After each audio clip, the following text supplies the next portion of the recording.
レディエンスメディカルの小林です。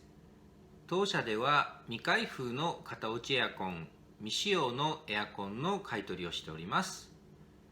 お取引をしていただける方がいらっしゃいましたら、この動画の真下の説明欄に記載の LINE、お電話、メールでご連絡ください。